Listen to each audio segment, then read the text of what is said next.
Guys, magandang gabi kasi gabi rito. Maikwento ko lang sa inyo kasi na-experience ko kanina, buti na lang marunong ako mag-Arabic kahit pa paano. Kasi na-encounter ko yung Qatari talaga lokal dito. Iba kasi rito as in hindi sila marunong mag-English. Bumisita siya sa isang room. Ginirit ko siya, salam alaikum. Salam, sabi mudir, kam gurfa. Kapag tinatanong ko kung anong room number, kam gurfa. Tapos sagot ko sa akin, galit na siya. Parang ayaw niya masitaba, ayaw niya harangin. Nis muskil, sabi niya ganun.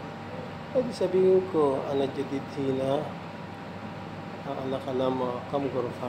Di sabi ko bago ko rito, talingin ko. Siyempre ngayon ko lang siya makita, talingin ko kung anong room. Mga basic lang. Sabi niya, di pa rin niya ako sinagot. Alhin, ana mojud, ana rosala. Sabi niya gano'n. Ayaw niya talaga, ayaw niya siguro i-stop siya. Kung sabi niya gano'n, alhin, ana mojud, ana rosala. Andito ko kanina, pumunta lang ako nagdasal. Sabi niya gano'n. Kaya malaking advantage din kabayan pag marunong tayo makaintindi ng salitang Arabic.